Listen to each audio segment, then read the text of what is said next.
Je me souviens de cette matinée de septembre comme si c'était hier. La lumière dorée de l'automne parisien filtrait à travers les rideaux de notre appartement dans le 16e arrondissement, créant des motifs dansants sur le parquet ancien. Je préparais un café, écoutant distraitement France Inter à la radio, quand le téléphone a sonné.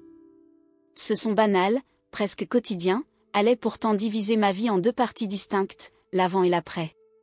La voix de Philippe, mon mari depuis 15 ans, est venue briser le calme matinal. « Sophie, c'est moi. » L'avion, il s'est écrasé au décollage de Marseille.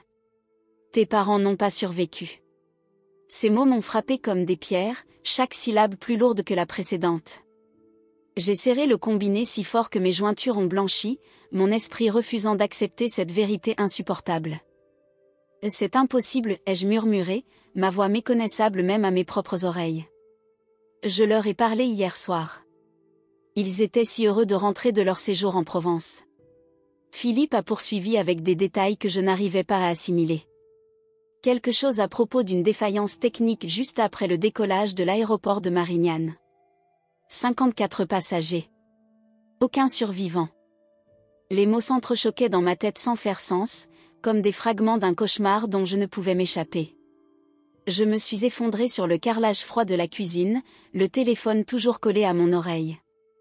Notre fils, Antoine, est apparu dans l'encadrement de la porte, son visage encore marqué par le sommeil se transformant rapidement en masque d'inquiétude. À 23 ans, il ressemblait tellement à mon père, les mêmes yeux noisettes, le même front que sa simple vue m'a arraché un sanglot incontrôlable. « Maman » a-t-il demandé, sa voix hésitante. J'ai tendu une main tremblante vers lui, incapable de prononcer les mots qui feraient de cette horreur une réalité. Le temps s'est dilaté étrangement après cela. Je me souviens avoir pris une douche mécanique, l'eau brûlante coulant sur ma peau sans que je la sente vraiment. Je me rappelle avoir enfilé un tailleur noir, celui que ma mère m'avait offert pour mon dernier anniversaire, et attaché mes cheveux en un chignon serré.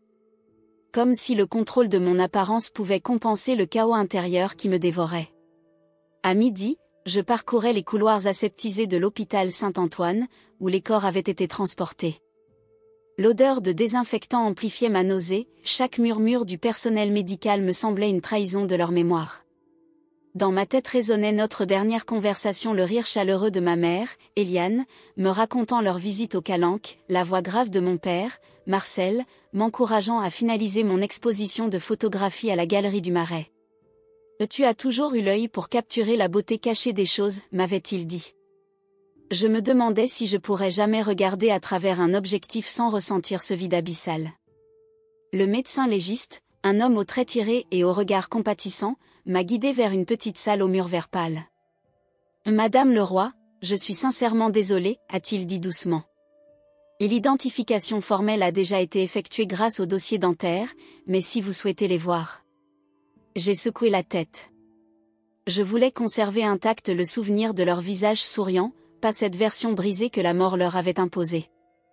À la place, j'ai demandé leurs effets personnels, la montre Longines de mon père, cadeau de ses 30 ans de service à la Banque de France, le collier en ambre de ma mère qu'elle avait acheté lors de notre voyage familial à Saint-Pétersbourg, leurs alliances assorties, patinées par 40 ans de vie commune.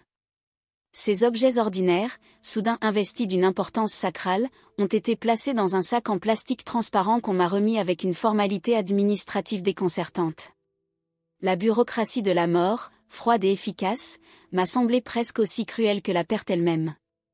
L'après-midi s'est écoulé dans un flou de formulaires à remplir et d'appels à passer.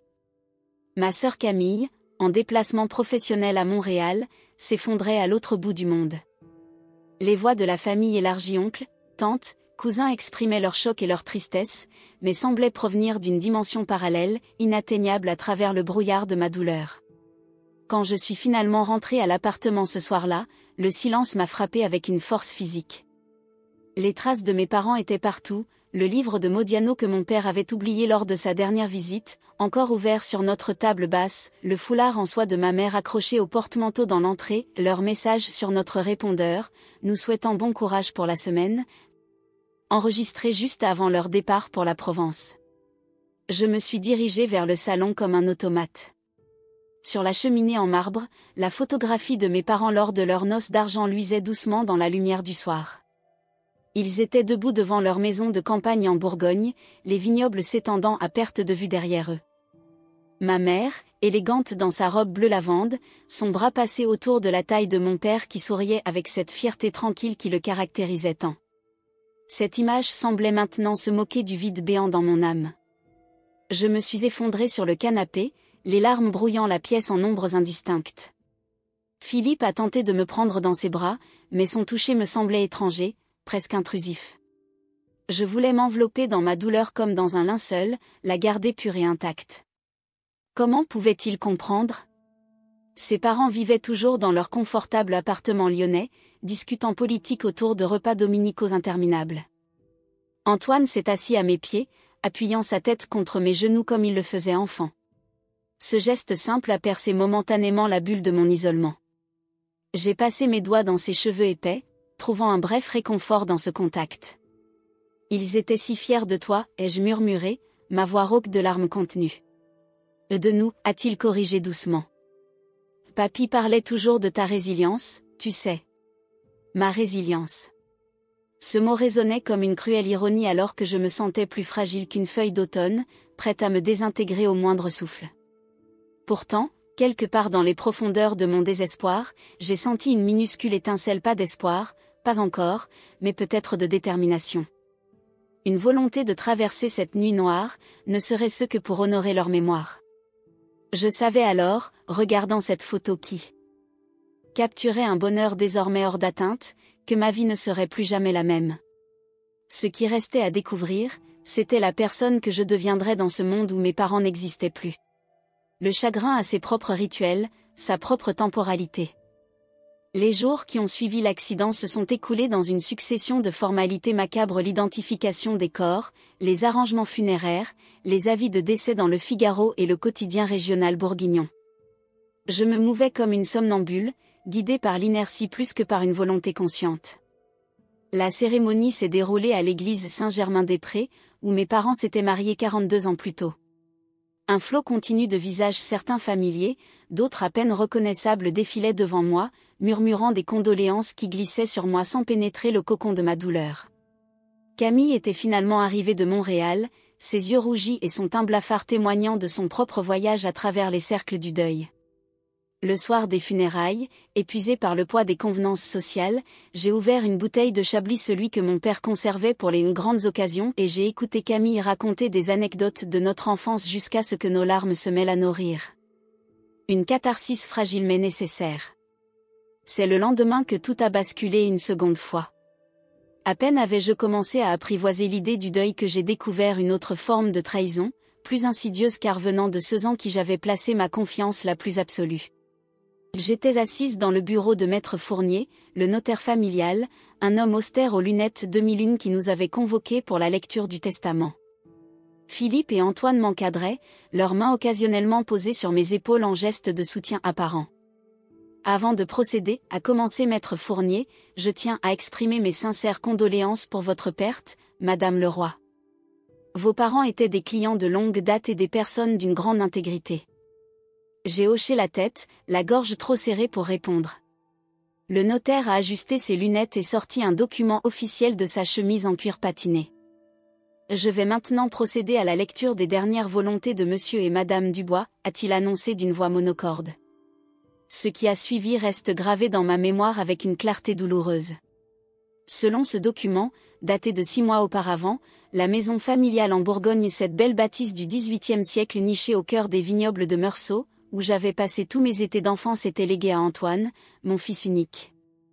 Non pas à moi, comme l'avaient toujours laissé entendre mes parents, mais directement à la génération suivante. J'ai senti mon sang se glacer. Quelque chose ne collait pas.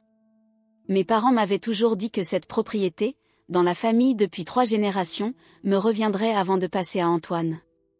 Nous en avions discuté pas plus tard que 2 mois auparavant, lors d'un dîner où nous évoquions la rénovation de la cave à vin. Il doit y avoir une erreur, ai-je murmuré, cherchant dans les yeux du notaire une confirmation de mon incrédulité. C'est alors que j'ai remarqué l'échange de regards entre Philippe et Antoine, un geste furtif mais révélateur. Et j'ai compris, avec une certitude glaçante, que ce n'était pas une erreur. Ce testament est-il le plus récent, ai-je demandé, ma voix soudain ferme. Maître Fournier apparut légèrement déconcerté. C'est celui qui m'a été remis par monsieur votre époux ce matin même. Il m'a assuré l'avoir trouvé dans le coffre personnel de vos parents. J'ai tourné lentement mon regard vers Philippe. Son visage affichait une expression neutre, presque impénétrable, mais je connaissais cet homme depuis plus de 20 ans. Je pouvais voir la tension infime au coin de ses lèvres, cette légère dilatation des pupilles qui trahissait son mensonge.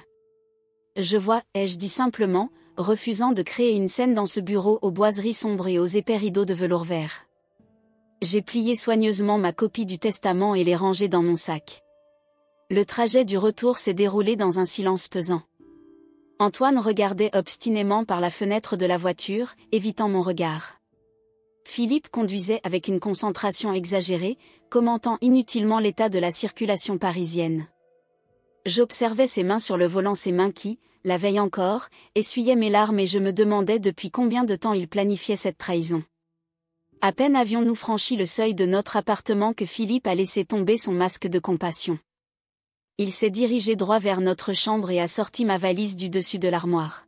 « Tu devrais préparer tes affaires » a-t-il lancé d'une voix froide que je ne lui connaissais pas. Selon le testament, cet appartement et tout ce qu'il contient appartient désormais à Antoine.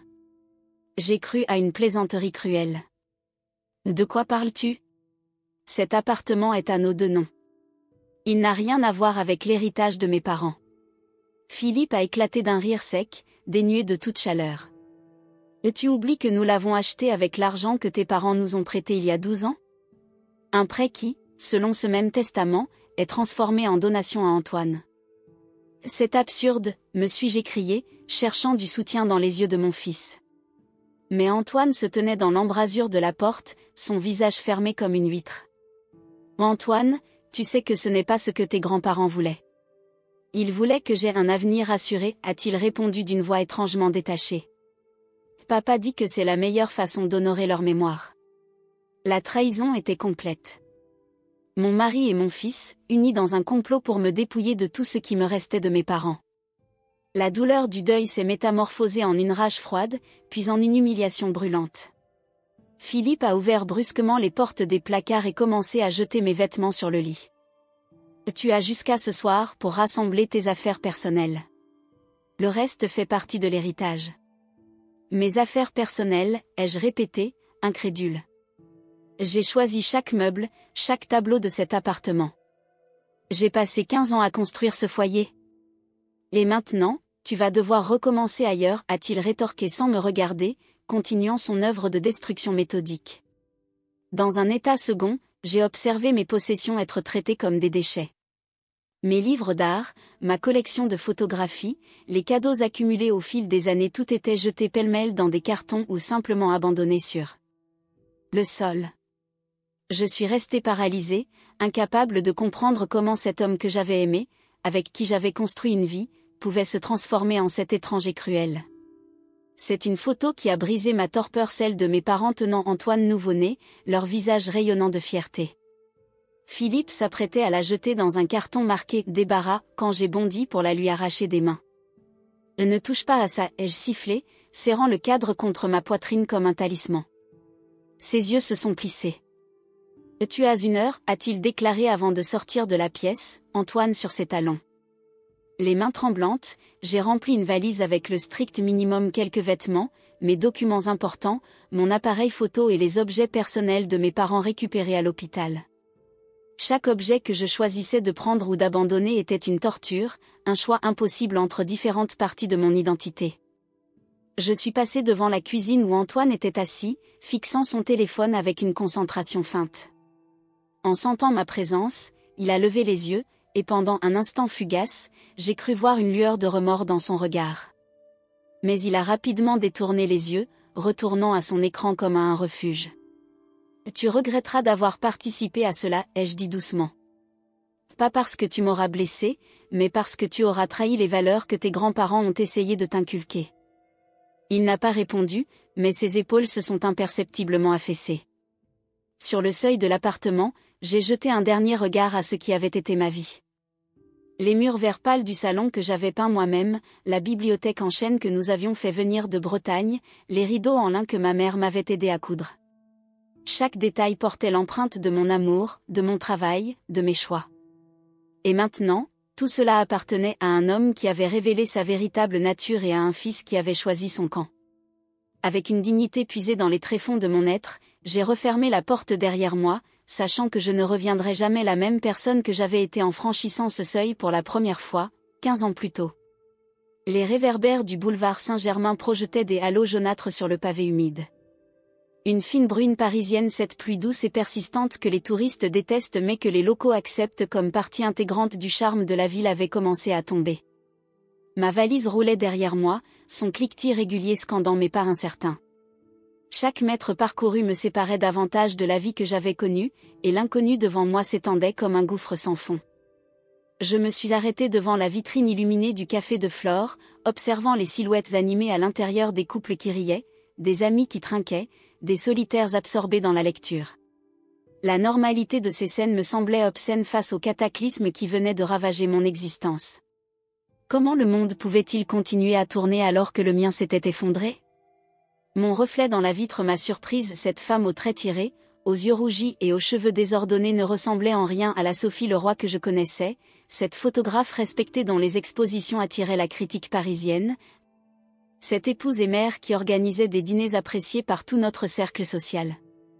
En l'espace de 3 jours, j'étais devenue une orpheline sans toit, une étrangère à ma propre vie. J'ai sorti mon téléphone et fait défiler mes contacts. Qui appelait ? Mes amies les plus proches étaient aussi celles de Philippe, liées par des années de sorties en couple, de vacances partagées, de confidences échangées. Pourrais-je leur expliquer cette trahison sans paraître hystérique, sans qu'elle ne contacte immédiatement Philippe pour entendre sa version ? Camille était repartie pour Montréal ce matin même, ignorant tout du drame qui se préparait. Finalement, j'ai composé le numéro de Marianne, ma plus vieille amie, connue bien avant Philippe. Photographe comme moi, nous avions partagé un studio dans le Marais pendant nos premières années professionnelles, avant que le succès ne nous entraîne sur des chemins différents, elle vers le reportage international, moi vers l'art conceptuel. La tonalité a résonné longuement avant de basculer sur sa messagerie. Je suis actuellement en mission en Arménie. Laissez-moi un message ou contactez mon assistante pour toute urgence. Un rire amer m'a échappé. Bien sûr. Marianne était toujours là où l'actualité l'appelait, insaisissable et libre, tout ce que je n'étais plus. J'ai raccroché sans laisser de message. Comment résumer en quelques phrases l'écroulement total de ma vie ? Repérant une enseigne d'hôtel clignotante au coin de la rue, j'ai traversé la chaussée, ignorant le klaxon furieux d'un taxi que j'avais failli heurter. L'hôtel des Artistes était l'une de ces petites pensions de famille qui subsistent encore dans Paris malgré la gentrification galopante, ni luxueuse ni misérable, juste suffisamment anonyme pour offrir un refuge temporaire. La réceptionniste, une femme d'une 50aine d'années aux cheveux teints en rouge flamboyant, a levé un regard curieux vers moi. « Une chambre pour combien de nuits, madame ?» « Je ne sais pas encore, ai-je répondu, ma voix éraillée par les larmes contenues.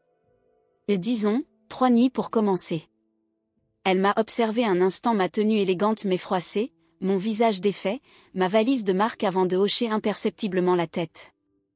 J'ai reconnu dans ses yeux cette discrétion parisienne, cette capacité à deviner une tragédie personnelle sans poser de questions intrusives. « Chambre 27, 3e étage, a-t-elle annoncé en me tendant une clé au bout d'un lourd porte-clés en laiton. « L'ascenseur est en panne depuis mardi, je crains que vous ne deviez prendre l'escalier. » J'ai presque souri à cette contrariété mineure. Qu'était un escalier à monter face à l'Everest émotionnel qui m'attendait ? La chambre 27 était exactement ce à quoi on pouvait s'attendre, un lit double au matelas affaissé, une armoire en bois sombre, un petit bureau sous une fenêtre donnant sur une cour intérieure, et une salle de bain au carrelage zébréché mais propre. Les murs, d'un jaune pâli par les années, étaient ornés de reproductions bon marché d'œuvres impressionnistes. Un Monet médiocrement imprimé surplombait le lit, ironie pour quelqu'un qui avait passé sa carrière à créer des images originales. J'ai posé ma valise sur le lit et me suis assise à côté, soudain vidée de toute énergie. Le silence de la chambre était oppressant après le tumulte de la journée. Seul le tic-tac régulier d'une pendule invisible et le ronronnement lointain d'un réfrigérateur venaient troubler cette quiétude artificielle. D'un geste mécanique, j'ai ouvert ma valise. Au-dessus de mes vêtements soigneusement pliés, le cadre contenant la photo de mes parents semblait me narguer. Leur sourire figé dans le temps me renvoyait à une époque où le bonheur semblait une chose acquise, permanente. Comment aurait-il réagi en apprenant la trahison de Philippe et d'Antoine? Mon père, homme de principe s'il en était, aurait probablement confronté Philippe avec une fureur froide. Ma mère, plus diplomate mais tout aussi déterminée, aurait cherché à comprendre les motivations d'Antoine, à le ramener vers ce qu'elle appelait le droit chemin. Les larmes ont recommencé à couler, silencieuses mais implacables. Cette fois, je ne pleurais plus seulement la perte de mes parents, mais aussi celle de l'image que j'avais de ma famille, de mon mariage, de ma place dans le monde. Chaque certitude s'était dissoute comme du sel dans l'eau, ne laissant qu'un goût amer. J'ai sorti mon carnet de croquis et un crayon, habitude de longue date quand les émotions devenaient trop intenses pour être contenues. Au lieu d'esquisser, comme je le faisais habituellement, j'ai commencé à écrire. Des lettres que je n'enverrai jamais. À mes parents d'abord, leur racontant les événements des dernières heures, cherchant dans le vide leur sagesse, leur réconfort. Puis à Philippe, déversant 15 années de confiance trahies en phrases acérées comme des lames. Et enfin à Antoine, mon fils, dont la complicité dans ce complot me blessait plus profondément encore que la cupidité de son père. « Comment as-tu pu » ai-je écrit, appuyant si fort que la pointe du crayon s'est brisée. « Ces mêmes grands-parents dont tu exploites maintenant le testament t'ont bercé quand tu avais la fièvre à 3 ans. T'ont appris à lire sur leurs genoux. T'ont emmené chaque été explorer les vignobles de Bourgogne, t'expliquant patiemment la différence entre un Meursault et un Puligny-Montrachet. Comment peux-tu souiller leur mémoire en participant à cette mascarade ? L'écriture est devenue mon exutoire, les mots coulant comme du sang sur la page, purgeant partiellement le poison de la trahison. J'ai écrit jusqu'à ce que ma main devienne douloureuse et que mes yeux brûlent de fatigue. Dehors, la nuit s'était approfondie, les bruits de la ville s'étaient estompés, laissant place à ce silence particulier des petites heures du matin, ni tout à fait calme, ni vraiment animé, juste suspendu entre deux mondes. J'ai tiré les rideaux défraîchis et me suis allongé sur le lit sans prendre la peine de me déshabiller. Le sommeil semblait une destination lointaine, inaccessible. Pourtant, l'épuisement a fini par l'emporter sur l'agitation de mon esprit. J'ai sombré dans un demi-sommeil peuplé de rêves fragmentés, l'avion de mes parents explosant en plein vol, Philippe et Antoine comptant des liasses de billets en riant, la maison de Bourgogne s'effondrant pierre par pierre alors que je tentais en vain d'en colmater les brèches. Le réveil brutal est venu avec les premiers rayons du soleil et le vacarme des éboueurs dans la rue adjacente. Pendant quelques secondes bénies, dans cet état de confusion qui suit immédiatement le sommeil, j'ai oublié. Puis la réalité m'a frappé de nouveau avec une violence inouïe. Mes parents étaient morts, mon mari m'avait trahi, mon fils m'avait abandonné, ma maison m'avait été arrachée. Je me suis traîné jusqu'à la salle de bain et ai fixé mon reflet dans le miroir écaillé. Les cernes violacées sous mes yeux témoignaient de ma nuit agitée, mais c'est mon regard qui m'a surprise. Au-delà de la douleur évidente, une lueur nouvelle y brillait, quelque chose qui ressemblait à de la détermination. « Ça suffit », ai-je murmuré à mon reflet. « Ça suffit de subir. » Sous la douche tiède, l'eau vraiment chaude semblait être un luxe que cet hôtel ne pouvait s'offrir. J'ai commencé à réfléchir plus clairement. Le testament présenté par Philippe ne pouvait être qu'un faux. Mes parents m'avaient toujours dit que leur notaire conservait une copie de leur testament dans son coffre. Si Philippe avait présenté un document différent, c'est qu'il avait trouvé le moyen de le falsifier ou d'en créer un nouveau. En m'habillant, j'ai élaboré un plan. D'abord, contacter un autre notaire, indépendant de Maître Fournier qui semblait trop facilement manipulable. Ensuite, retourner à la maison de Bourgogne avant que Philippe ne puisse y accéder. Il y avait peut-être là-bas des preuves de leurs véritables intentions. Enfin, confronter Antoine seul à seul, loin de l'influence de son père.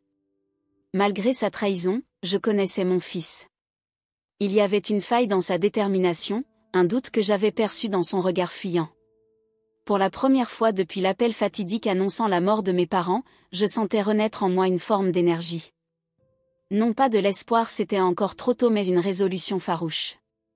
Le chagrin ne s'était pas dissipé, mais il s'était transformé en carburant pour l'action. J'ai rassemblé mes affaires éparses, refermé soigneusement ma valise. Avant de quitter la chambre, j'ai rangé les lettres écrites dans la nuit dans une poche intérieure de mon manteau, près du cœur. Ces mots crachés dans la douleur étaient désormais mes témoins silencieux, la preuve de ma souffrance et de ma renaissance. Dans le petit hall de l'hôtel, la réceptionniste aux cheveux rouges lisait un roman policier. Elle a levé les yeux à mon approche, un sourcil arqué en question muette. « Je garde la chambre finalement, ai-je dit. Je reviendrai ce soir. » Elle a hoché la tête sans commentaire, retournant à sa lecture. Mais alors que j'atteignais la porte, sa voix m'a arrêté. « Vous savez, madame, parfois les pires orages sont suivis des plus beaux arcs-en-ciel. » Je me suis retournée, surprise par cette platitude inattendue. Son visage arborait un petit sourire énigmatique.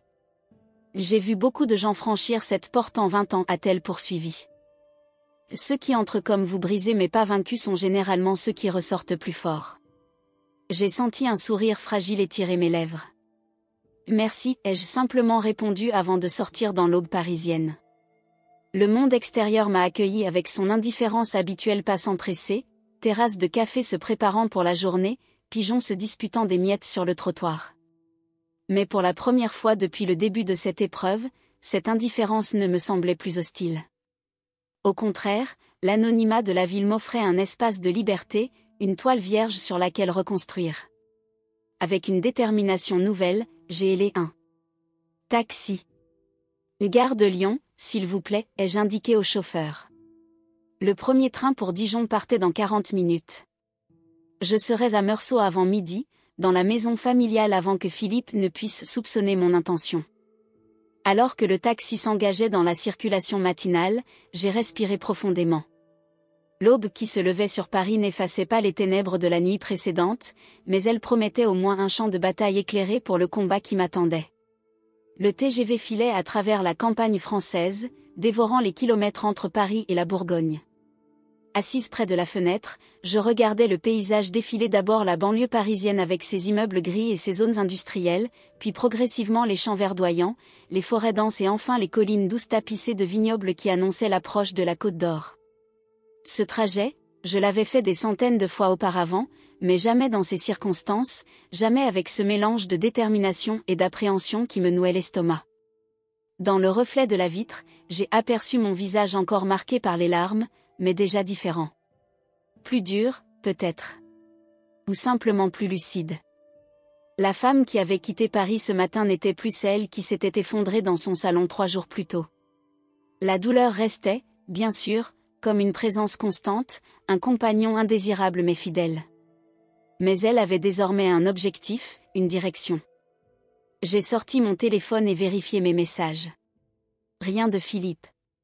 Son silence confirmait mes soupçons, il ne s'attendait pas à ce que je riposte, persuadé que j'étais trop brisée pour réagir. Antoine, en revanche, m'avait envoyé un texto laconique, « J'espère que tu vas bien.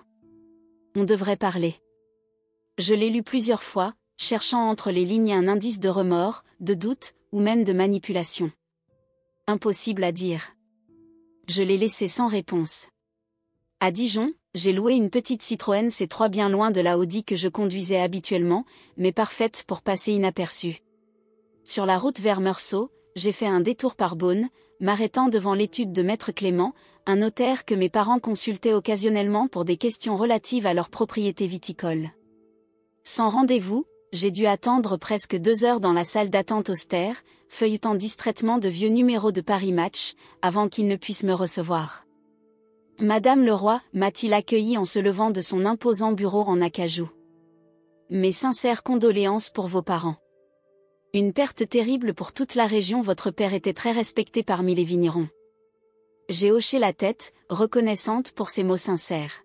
« Merci, maître. Je suis venu vous voir pour une question délicate concernant leur testament. » Son expression s'est immédiatement assombrie. « Je ne suis pas leur notaire principal, comme vous le savez. C'est Maître Fournier à Paris qui gère la majorité de leurs affaires. » Justement, ai-je répondu en me penchant légèrement. Je crois que le testament présenté par Maître Fournier n'est pas le plus récent. Mes parents m'avaient parlé d'un nouveau document, rédigé il y a environ 2 mois.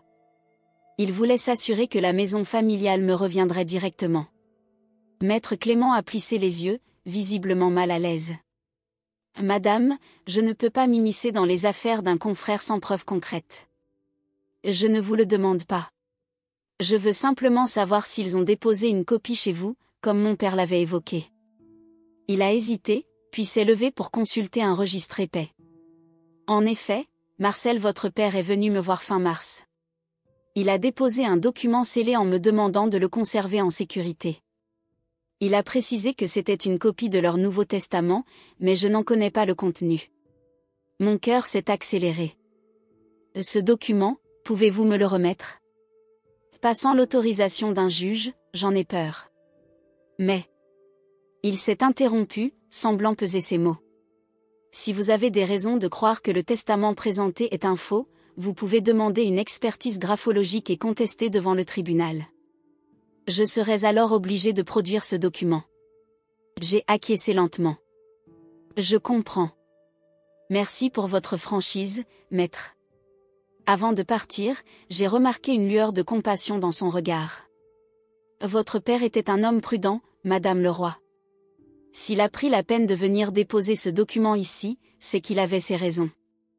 Ces mots m'ont accompagné sur les petites routes sinueuses qui menaient à Meursault. La preuve existait. Mes parents avaient anticipé, quoi exactement? Une tentative de manipulation de Philippe? Comment aurait-il pu soupçonner une telle trahison? À moins que... Un souvenir a surgi dans ma mémoire, une conversation tendue entre mon père et Philippe lors de notre dernier Noël en famille. Ils discutaient des investissements de l'entreprise viticole, et mon père avait refusé catégoriquement de céder aux suggestions de Philippe concernant l'expansion de la production. La qualité avant la quantité, mon garçon, avait-il dit avec cette fermeté tranquille qui le caractérisait. Cette terre n'est pas un distributeur automatique. Elle a nourri notre famille pendant 3 générations, et je compte bien qu'elle en nourrisse 3 de plus. Philippe était revenu furieux de cette conversation. Ton père vit dans le passé, avait-il fulminé. Avec le réchauffement climatique, la demande pour les grands crus de Bourgogne explose, et lui s'entête à limiter la production comme au siècle dernier. J'avais défendu mon père, expliquant que sa philosophie avait préservé la qualité exceptionnelle de nos vins malgré les années difficiles. La dispute s'était envenimée, puis éteinte comme tant d'autres, recouverte par le vernis de notre vie quotidienne. Mais peut-être que mon père avait perçu quelque chose que j'avais ignoré, une avidité, une impatience qui aurait dû m'alerter. Le portail en fer forgé de la propriété familiale est apparu au détour d'un virage. Dominant un coteau exposé plein sud, la maison en pierre de taille du XVIIIe siècle se dressait, immuable, entourée des vignes qui faisaient sa renommée. Les volets bleu lavande, récemment repeints par mon père, contrastaient avec la pierre dorée par les siècles. Mon cœur s'est serré à la vue de ce tableau si familier. Combien de fois avais-je photographié cette scène, essayant de capturer l'essence même de mon enfance? J'ai garé la voiture de location loin de l'entrée principale, derrière un bosquet de chênes qui me dissimulait à la vue. Si Philippe était déjà là, je ne voulais pas annoncer ma présence. Avec précaution, j'ai emprunté un petit sentier que mon père et moi utilisions pour inspecter les vignes, contournant la propriété jusqu'à atteindre la porte de la cave à vin. La clé était toujours cachée sous un pot de géranium, comme depuis mon enfance. Certaines habitudes ne changent jamais en province, même face au conseil répété d'installer un système d'alarme moderne. Qui volerait du vin qu'il ne saurait pas apprécier, argumentait mon père quand ma mère évoquait la sécurité. La cave était fraîche et silencieuse, l'odeur familière de terre humide, de bois vieilli et de vin en maturation m'accueillant comme une étreinte. J'ai allumé la petite lampe qui pendait du plafond voûté et me suis frayé un chemin entre les fûts de chêne jusqu'au fond, là où mon père avait aménagé un petit bureau pour gérer la comptabilité de la propriété. C'est là, derrière une étagère chargée d'archives, que se trouvait le coffre-fort familial. Un modèle ancien, certes, mais fiable. La combinaison ma date de naissance et celle de Camille n'avait pas changé depuis des décennies. Le mécanisme a cédé avec un clic satisfaisant. À l'intérieur, soigneusement rangés, se trouvaient les documents importants de la famille, titres de propriété, archives photographiques, bijoux de famille que ma mère ne portait que lors des grandes occasions. Et tout au fond, une enveloppe marron scellée portant la mention « Testament Marcel et Eliane Dubois original » écrite de la main de mon père. Mes mains tremblaient en la saisissant. Voilà donc pourquoi Philippe n'avait présenté qu'une copie au notaire. L'original était ici, attendant d'être découvert. Je l'ai ouverte avec précaution et en ai parcouru le contenu, le cœur battant. Nous, sous-signés, Marcel et Eliane Dubois, saints de corps et d'esprit, révoquons par la présente tout testament et codicilles antérieurs. Le document détaillait précisément leur dernière volonté, la maison et les vignobles de Meursault me revenaient intégralement, charge à moi d'en transmettre une part à Antoine lorsque je le jugerais prêt à assumer cette responsabilité. Une clause spécifique précisait que Philippe ne pourrait en aucun cas gérer ou administrer ses biens. Notre gendre a démontré une vision court-termiste incompatible avec la préservation de notre patrimoine familial, expliquait mon père dans une note personnelle jointe au testament. Sophie saura préserver l'esprit de ses terres tout en les adaptant aux défis futurs. Une vague de soulagement et de tristesse m'a submergée. Mes parents m'avaient fait confiance jusqu'au bout, anticipant peut-être les convoitises que leur départ susciterait. Je tenais entre mes mains la preuve que le document présenté par Philippe était un faux, une manœuvre désespérée pour s'approprier un héritage qui n'était pas le sien. Mais plus que la valeur matérielle de cet héritage, c'était la confiance de mes parents que je ressentais dans ces pages, leur foi en ma capacité à poursuivre leur œuvre, à maintenir vivante cette connexion profonde avec la terre qui nous avait nourris. J'ai replacé soigneusement le testament dans l'enveloppe et l'ai glissé dans mon sac. Puis, dans un geste symbolique, j'ai pris l'urne en acajou qui contenait leurs cendres, qu'on m'avait remise après la crémation, et que j'avais emportée dans ma fuite. Je l'avais gardée proche de moi, incapable de me résoudre à la séparation finale. Maintenant, je savais ce que je devais faire. Remontant à la surface, j'ai pris le temps d'explorer la maison vide. Chaque pièce résonnait de souvenirs: le salon avec son imposante cheminée où nous nous réunissions pour les veillées hivernales, la cuisine où ma mère m'avait enseigné les secrets de la cuisine bourguignonne, la bibliothèque où mon père passait ses soirées, un verre de vin à la main, plongé dans des ouvrages sur la viticulture. Dans leur chambre, sur la commode en merisier, se trouvait une photographie que je n'avais jamais vue: mes parents, jeunes, riant aux éclats dans ces mêmes vignes, le ventre de ma mère arrondi par une grossesse qui devait être la mienne. La joie pure qui émanait de cette image contrastait douloureusement avec la noirceur des événements récents. J'ai glissé la photo dans mon sac, aux côtés du testament et de l'urne. Ces trois objets incarnaient désormais mon héritage véritable, non pas simplement des biens matériels, mais une lignée de valeurs, d'amour et de respect pour ce qui dure. Avant de quitter la propriété, j'ai cueilli une grappe de raisin précoce sur une vigne plantée l'année de ma naissance. En écrasant un grain entre mes doigts, j'ai respiré son parfum complexe sucré mais avec une acidité prometteuse, exactement comme mon père me l'avait enseigné. Le vin, c'est comme la vie, disait-il souvent. L'équilibre parfait entre la douceur et l'acidité, la structure et la souplesse. De retour dans la voiture, j'ai vérifié mon téléphone. 3 appels manqués de Philippe.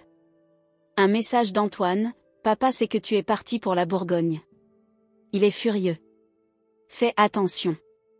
Une mise en garde ou une menace? Impossible à dire. Mais j'étais prête à l'affronter, eux deux, leurs mensonges, leur cupidité. Au volant, roulant vers Paris alors que le soleil commençait à décliner sur les collines bourguignonnes, j'ai répété les mots que je prononcerais face à eux: calme, mesuré, inébranlable. Ce soir-là, dans la chambre d'hôtel qui était désormais mon refuge temporaire, j'ai préparé soigneusement chaque élément pour la confrontation à venir. Le testament original, placé dans une chemise cartonnée. L'urne contenant les cendres de mes parents, symbole de leur présence spirituelle à mes côtés. La photographie, témoignage silencieux de l'amour qui avait présidé à ma venue au monde. Plus que des preuves matérielles, ces objets représentaient ma force renouvelée, l'héritage immatériel que personne ne pourrait jamais me voler. La douleur du deuil persistait, mais elle ne m'affaiblissait plus, au contraire, elle me nourrissait d'une détermination tranquille que je n'avais jamais connue. Demain, je retournerai à l'appartement non plus en victime, mais en héritière légitime venue réclamer justice. Demain, je reprendrai le contrôle de mon destin, honorant ainsi la mémoire de ceux qui m'avaient donné bien plus que des biens terrestres, la capacité de me relever, même des cendres de la trahison. Le lendemain matin, j'ai pris mon temps pour me préparer. J'ai choisi avec soin une tenue qui incarnait ma détermination: un tailleur-pantalon noir que ma mère admirait pour sa coupe impeccable, des bottines à talons qui me donnaient quelques centimètres supplémentaires, et le collier en ambre que j'avais récupéré parmi les effets personnels de ma mère. Pas de maquillage excessif, juste un trait d'eyeliner et un rouge à lèvres discret. Je voulais qu'il voie mon visage tel qu'il était, marqué par le chagrin mais résolu. Devant le miroir, j'ai répété mon discours une dernière fois. Pas de cris, pas de larmes, pas d'accusations hystériques comme Philippe s'y attendrait probablement. Juste des faits, des preuves, et la force tranquille de la vérité. En quittant l'hôtel, j'ai croisé la réceptionniste aux cheveux rouges. Elle m'a considéré un instant avant de hocher la tête avec approbation. « Vous avez l'air d'une femme en mission », a-t-elle commenté. « C'est exactement ce que je suis », ai-je répondu avec un sourire tendu. « Bonne chance alors.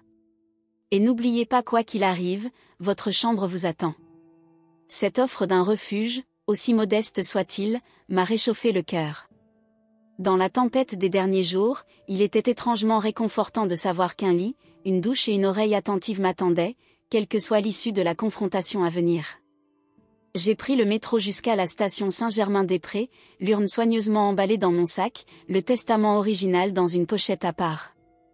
Les rues familières de mon quartier me semblaient différentes ce matin, comme si le traumatisme des derniers jours avait modifié ma perception des lieux autrefois aimés. Ou peut-être était-ce moi qui avais changé, voyant désormais le monde à travers le prisme de la trahison. En approchant de notre immeuble haussmannien, j'ai remarqué la voiture de Philippe garée à sa place habituelle. Il était donc là. Une part de moi avait espéré pouvoir d'abord parler à Antoine seul, mais c'était peut-être mieux ainsi. La confrontation serait directe, sans faux fuyant. J'ai hésité un instant dans le hall d'entrée, ma main suspendue au-dessus de la poignée de l'ascenseur. Puis j'ai opté pour l'escalier. Ces quelques minutes supplémentaires me permettraient de rassembler mes pensées, de calmer ma respiration devenue soudain irrégulière sous l'effet de l'anxiété. Arrivé au 4e étage, j'ai inspiré profondément et sonné à la porte de ce qui avait été mon foyer pendant 15 ans. Le carillon familier a résonné à l'intérieur, cette mélodie que j'avais choisie parce qu'elle rappelait à Philippe le thème d'un film que nous avions vu lors de notre premier rendez-vous. Ces petits détails intimes, ces fragments de notre histoire commune, rendaient la trahison encore plus douloureuse. Des pas ont résonné de l'autre côté, puis la porte s'est ouverte brusquement. Philippe se tenait dans l'encadrement, en chemise froissée et pantalon de costume, comme s'il s'apprêtait à partir au bureau. Son visage s'est figé en me voyant, un mélange de surprise, d'irritation, oui, d'inquiétude traversant ses traits anguleux. « Sophie » a-t-il dit, son ton oscillant entre l'agacement et la prudence. « Je ne m'attendais pas à te voir si tôt. » Et visiblement, ai-je répondu, maintenant un calme que je ne ressentais pas. « Je peux entrer ? À moins que tu ne préfères que nous discutions de fraude testamentaire sur le palier, à portée d'oreille de Madame Lenoir ?» Notre voisine, notoirement curieuse, avait la fâcheuse habitude d'entr'ouvrir sa porte au moindre bruit dans le couloir. Philippe a jeté un regard nerveux vers l'appartement d'en face et s'est écarté pour me laisser passer. L'intérieur était étrangement inchangé, comme si les événements dramatiques des derniers jours n'avaient pas affecté l'agencement des meubles, la disposition des objets, l'atmosphère familière de notre foyer. Cette normalité apparente était presque obscène. « Antoine est là ?» ai-je demandé en déposant mon sac sur la console de l'entrée. « Il dort encore. Sa soirée a été agitée. » Philippe a fermé la porte derrière moi, gardant une distance calculée. « Si tu es venu pour récupérer d'autres affaires, j'aurais préféré que tu préviennes. J'ai des rendez-vous importants ce matin. » « Tes rendez-vous attendront » ai-je répliqué en me dirigeant vers le salon. « Ce que j'ai à te dire est plus urgent que tes affaires. » Il m'a suivi, visiblement déstabilisé par mon assurance. Dans le salon, j'ai remarqué des changements subtils. Mes photographies encadrées avaient disparu des murs, remplacées par des œuvres impersonnelles, ma collection de céramique japonaise avait été rangée, les étagères désormais occupées par les trophées sportifs d'Antoine et les livres d'économie de Philippe. L'effacement méthodique de ma présence avait déjà commencé.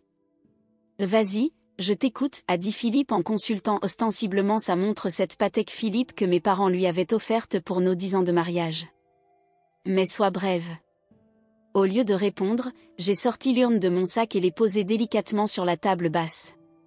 Puis j'ai extrait le testament original de sa pochette protectrice et l'ai placé à côté. Le silence s'est épaissi dans la pièce, comme si l'air lui-même s'était figé. Philippe a fixé ses objets, son visage perdant progressivement toute couleur.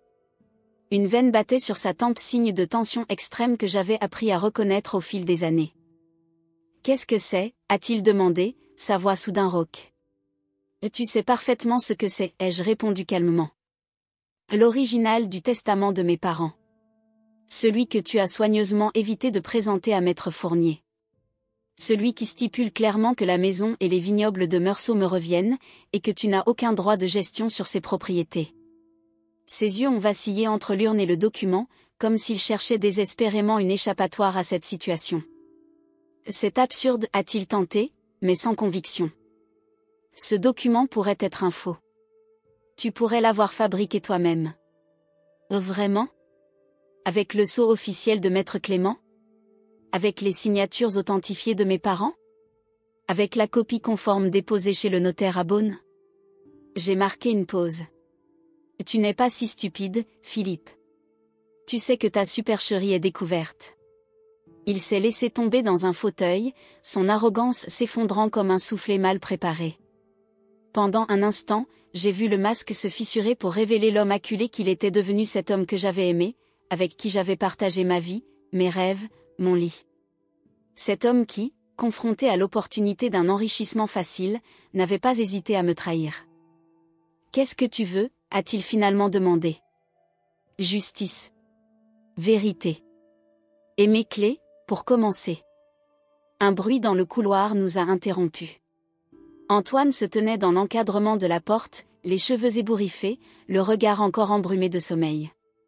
En me voyant, il s'est figé, puis son regard est tombé sur l'urne et le testament. « Maman » a-t-il murmuré, incertain. « Bonjour, Antoine » ai-je dit doucement. « Tu arrives à... » Point nommé. Nous parlions justement du vrai testament de tes grands-parents. Celui que ton père a tenté de dissimuler. Antoine a jeté un regard confus à Philippe. De quoi elle parle ? Tu m'as dit que le testament était clair, que grand-père voulait que je... Il mentait, l'ai-je coupé, maintenant ma voix calme mais ferme. Tes grands-parents voulaient que la propriété me revienne, et que je te la transmette quand je te jugerai prêt. Pas quand ton père le déciderait pour s'enrichir personnellement. Le visage d'Antoine s'est décomposé. Il s'est approché lentement, comme si chaque pas lui coûtait un effort considérable. « C'est vrai ?» a-t-il demandé à son père. « Tu as menti sur le testament ?» Philippe s'est levé brusquement, sa posture défensive trahissant sa culpabilité. « C'était pour ton bien. Ton grand-père était un vieux conservateur entêté qui ne comprenait rien à l'économie moderne. Ces terres valent une fortune si on les développe correctement. J'ai essayé de lui faire entendre raison pendant des années, mais il s'accrochait à ses méthodes archaïques. » Alors c'est vrai, a conclu Antoine, sa voix à peine audible. Il s'est tourné vers moi, ses yeux reflétant un mélange de honte et de chagrin. Je ne savais pas. Il m'a dit que c'était la volonté de grand-père, que tu étais trop émotif pour gérer le domaine correctement après leur mort. Un silence lourd est tombé sur la pièce. Je pouvais presque sentir la présence de mes parents pas comme des fantômes ou des apparitions surnaturelles, mais comme une force morale, une boussole éthique qui avait guidé notre famille pendant des décennies. « Je te crois » ai-je finalement dit à mon fils. Mais ta complicité, même involontaire, m'a profondément blessé. Tu aurais dû me parler, me poser des questions avant d'accepter de me voir chasser de ma propre maison. Antoine a baissé les yeux, incapable de soutenir mon regard. Je suis désolé, a-t-il murmuré. J'ai été idiot. Et lâche. Philippe a tenté une dernière manœuvre.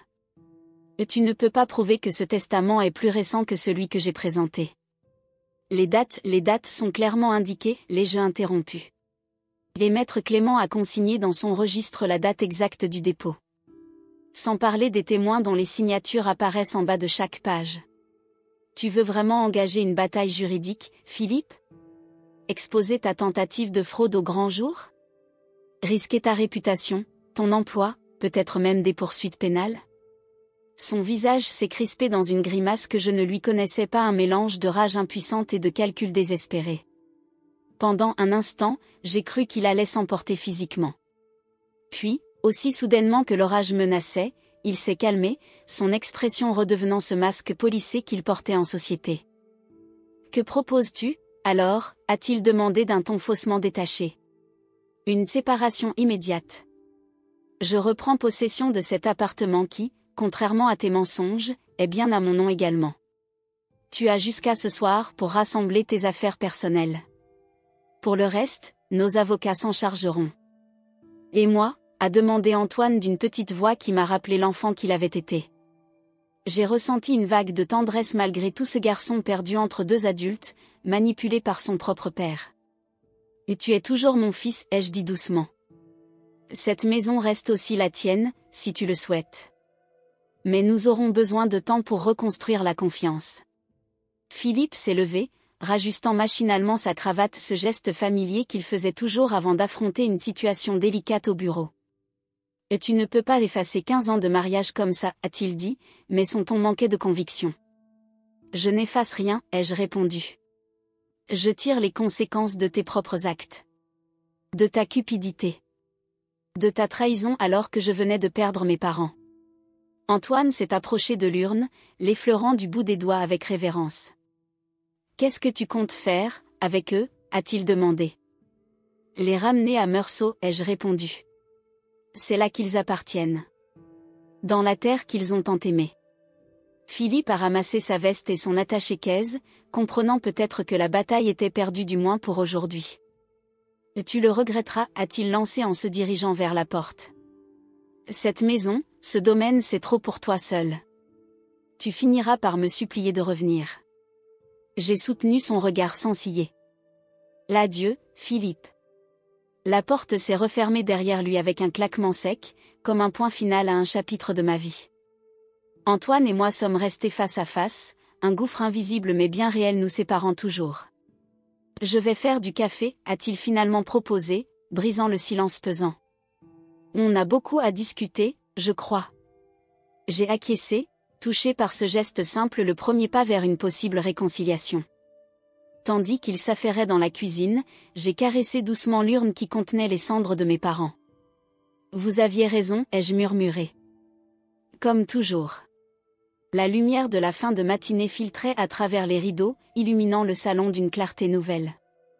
Pour la première fois depuis l'appel fatidique annonçant l'accident, je me sentais capable de respirer pleinement. La douleur de leur perte ne s'était pas atténuée, mais elle s'était transformée en quelque chose de différent, une présence qui me guidait plutôt qu'une absence qui me dévorait. Dans ce moment de calme après la tempête, j'ai compris que le véritable héritage de mes parents n'était pas matériel. C'était cette capacité à affronter l'adversité avec dignité, à défendre ce qui est juste malgré la douleur, à reconstruire plutôt qu'à s'effondrer. Antoine est revenu avec 2 tasses fumantes et s'est assis face à moi. Son visage portait les traces d'une nuit agitée et d'une culpabilité naissante, mais aussi d'une détermination nouvelle, comme s'il venait, lui aussi, de franchir un seuil invisible vers une compréhension plus profonde de lui-même. « Par où commence-t-on » a-t-il demandé simplement.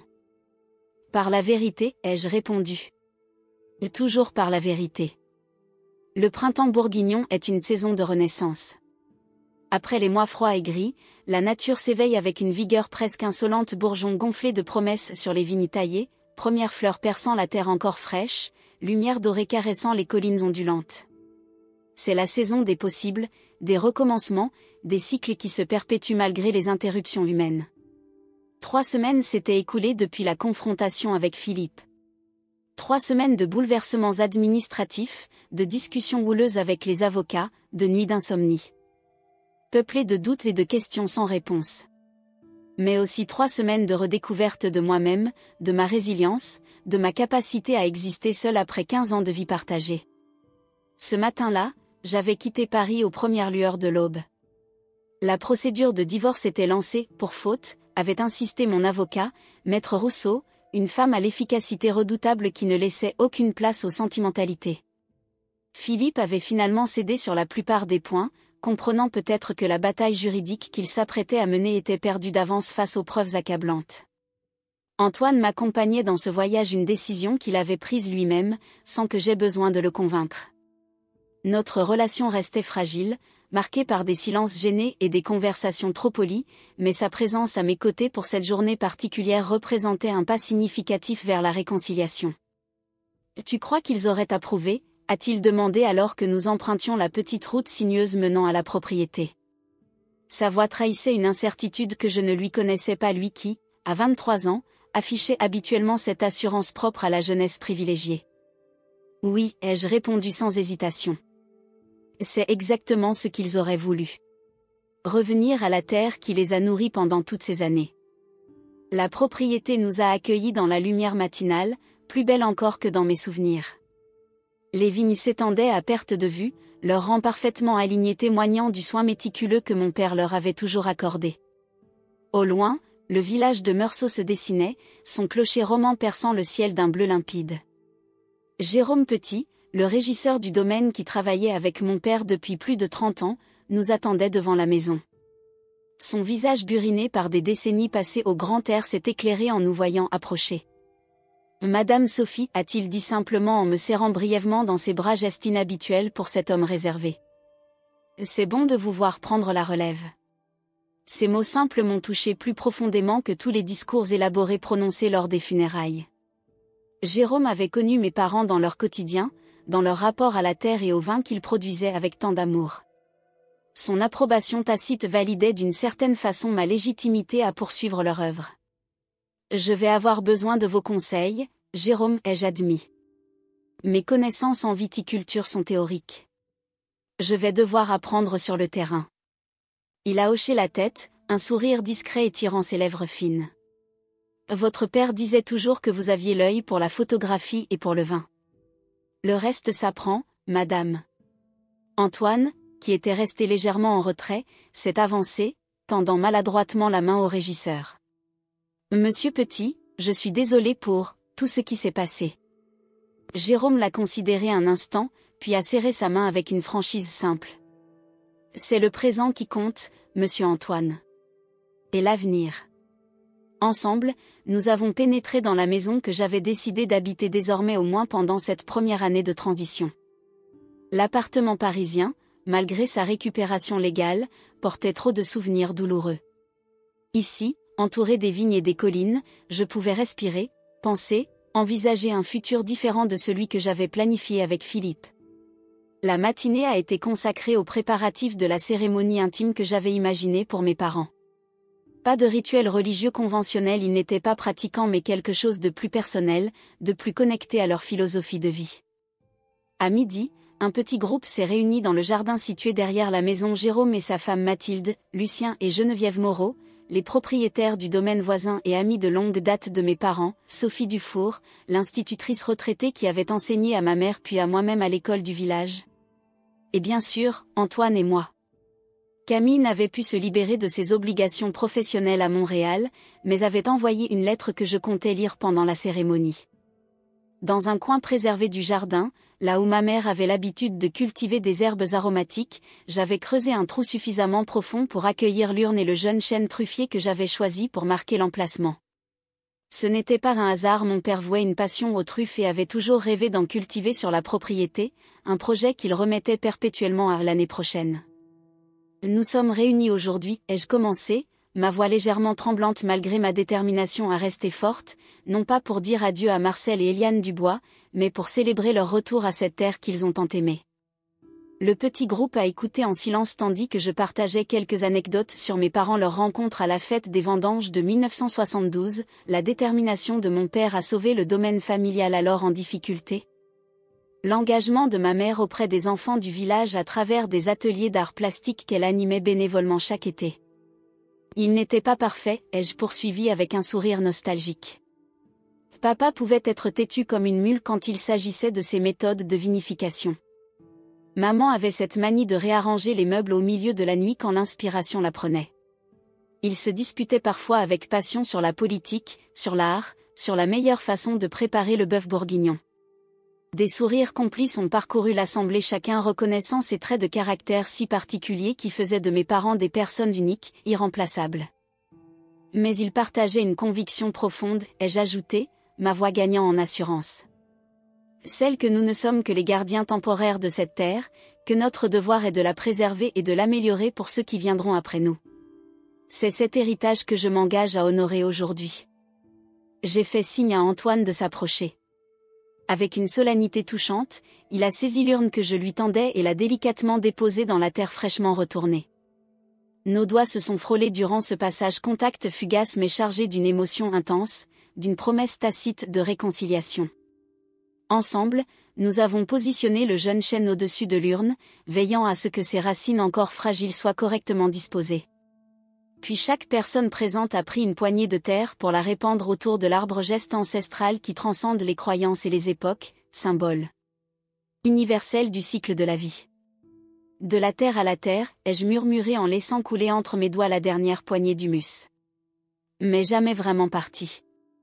Après la cérémonie, nous avons partagé un repas simple mais généreux dans la grande cuisine de la maison, une daube mijotée longuement selon la recette de ma mère, accompagnée d'un Meursault 2021, dernière cuvée supervisée par mon père avant son décès. Les conversations ont coulé naturellement, passant des souvenirs émus aux projets d'avenir pour le domaine, créant ce mélange particulier de mélancolie et d'espérance qui caractérise les vrais deuils, ceux qui honorent la mémoire sans s'y enfermer. En fin d'après-midi, quand nos invités furent partis, Antoine et moi nous sommes retrouvés seuls dans le salon aux poutres apparentes. Le silence entre nous n'était plus aussi lourd qu'auparavant, mais il restait des non-dits, des blessures encore ouvertes. « Je vais retourner à Paris demain », a-t-il annoncé, triturant nerveusement le bord de son verre. « Je dois finir mon mémoire de fin d'études. » J'ai hoché la tête, réprimant l'envie de le supplier de rester plus longtemps. Il avait besoin d'espace, tout comme moi. « Tu reviendras ?» ai-je demandé simplement. Il a hésité, son regard parcourant la pièce comme pour en imprimer chaque détail. « Je ne sais pas encore où est ma place », a-t-il finalement admis. Entre papa qui essaie de me convaincre de prendre son parti, mes études qui me passionnent moins qu'avant, et cette maison qui contient tant de souvenirs. Je me sens perdue. Sa vulnérabilité m'a touchée profondément. Pour la première fois depuis la trahison, j'ai vu mon fils pas le complice de Philippe, pas l'héritier potentiel du domaine, juste un jeune homme en quête de repères dans un monde soudain devenu moins sûr. « Ta place sera toujours ici si tu le souhaites », ai-je dit doucement. Pas comme une obligation ou un héritage imposé, mais comme un choix. Ces vignes, cette maison, tout cela t'appartiendra un jour, mais seulement si tu y trouves un sens personnel, une vocation authentique. Il a souri faiblement, mais avec une gratitude évidente. Grand-père disait souvent que la vigne ne ment jamais, elle donne en fonction de ce qu'on lui apporte. Exactement, ai-je approuvé, surprise et émue qu'il ait retenu cette maxime favorite de mon père. Et c'est vrai aussi pour les relations humaines. Cette nuit-là, après le départ d'Antoine, j'ai arpenté seul les pièces de la maison familiale. Chaque objet, chaque meuble racontait une histoire, le buffet en chêne massif que mon arrière-grand-père avait fabriqué de ses mains, la collection de verres à dégustation minutieusement rassemblés par mon père au fil des décennies, les aquarelles délicates que ma mère peignait pendant les longs mois d'hiver. Dans leur chambre, que je n'avais pas eu le courage d'investir, préférant m'installer dans mon ancienne chambre d'adolescente, j'ai ouvert les fenêtres pour laisser entrer l'air frais de la nuit. La pleine lune baignait les vignobles d'une lumière argentée, créant un paysage presque surnaturel de beauté et de paix. Sur leur bureau, l'agenda de mon père était resté ouvert à la date du jour fatal. Retour Paris 15h30, dîner avec Sophie et photo expo, avait-il noté de son écriture serrée et précise. Ce rappel de leur dernière intention m'a serré le cœur, mais sans l'effet dévastateur des premiers jours. La douleur s'était transformée en quelque chose de plus doux, de plus supportable, une mélancolie teintée de gratitude pour tout ce qu'il m'avait donné. Dans les semaines qui ont suivi, j'ai plongé dans l'apprentissage intensif de la viticulture et de l'énologie. Jérôme s'est révélé un mentor patient, m'initiant aux subtilités du travail de la vigne, à l'art délicat de la dégustation, aux décisions cruciales concernant les vendanges et la vinification. J'ai découvert une satisfaction profonde dans ce travail physique, tailler les vignes jusqu'à en avoir des ampoules aux mains, surveiller anxieusement l'évolution des raisins face aux caprices météorologiques, participer aux assemblages qui détermineraient le caractère du millésime. Parallèlement, j'ai repris mon activité de photographe, mais avec une orientation nouvelle. Au lieu des natures mortes épurées qui avaient fait ma réputation dans les galeries parisiennes, je me suis tournée vers le paysage viticole bourguignon, captant la lumière changeante sur les coteaux, les mains noueuses des vignerons, la transformation quasi magique du raisin en vin. Une exposition intitulée « Cycle » était déjà prévue pour l'automne à la Maison des Vins de Beaune, un projet qui aurait ravi mes parents. Philippe avait fini par accepter les termes du divorce, plus préoccupé par sa réputation professionnelle que par la bataille juridique elle-même. Nous ne communiquions plus que par l'intermédiaire de nos avocats, ce qui me convenait parfaitement. Le temps viendrait peut-être où je pourrais repenser à notre mariage avec plus de sérénité, y trouver des moments de bonheur authentiques qui méritaient d'être préservés dans ma mémoire. Mais ce temps n'était pas encore venu. Antoine, fidèle à sa parole, était revenu d'abord pour un week-end, puis pour une semaine entière pendant les vacances universitaires. Sans en faire l'annonce officielle, il avait commencé à s'intéresser sérieusement au domaine, posant des questions pertinentes à Jérôme, consultant les archives de mon père, suivant même des cours d'énologie en parallèle de ses études d'économie. Je le laissais trouver son chemin à son rythme, sans pression ni attente explicite. Un soir de juin, alors que nous dînions sur la terrasse, baigné par la lumière dorée du soleil couchant, il m'a surprise par une question inattendue. « Comment as-tu su que tu pourrais surmonter tout ça ?» a-t-il demandé, contemplant son verre de vin comme s'il y cherchait une vérité cachée.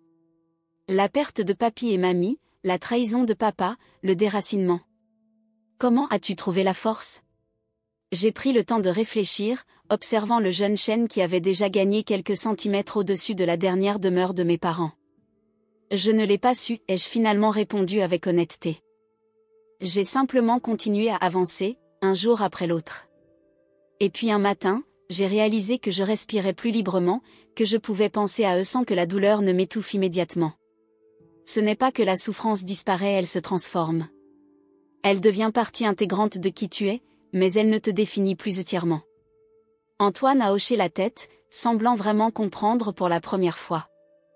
Je crois que je commence à saisir ce que grand-père voulait dire quand il parlait des racines profondes. Ce n'était pas juste une métaphore. Viticole, n'est-ce pas ? Non, ai-je souri. Il parlait de cette force invisible qui nous permet de résister aux tempêtes, de puiser des ressources au plus profond de nous-mêmes quand la surface semble stérile. Ces racines-là, personne ne peut nous les arracher. Nous avons porté un toast silencieux à cette compréhension partagée, à ce lien qui se renouait entre nous différent de ce qu'il avait été, mais peut-être plus authentique, plus conscient.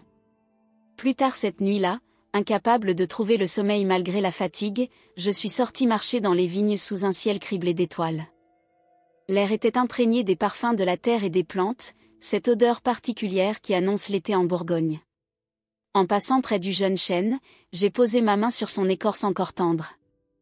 Nous nous en sortons, ai-je murmuré, comme si mes parents pouvaient m'entendre à travers les racines qui plongeaient désormais dans la terre où reposaient leurs cendres. Ce n'est pas le chemin que nous avions imaginé, mais nous avançons. Une brise légère a fait frémir les feuilles du chêne, probablement une simple coïncidence, mais j'ai choisi d'y voir un assentiment. Dans ce moment de communion silencieuse avec la nature et avec ceux qui n'étaient plus, j'ai ressenti une paix que je n'aurais pas cru possible quelques mois auparavant.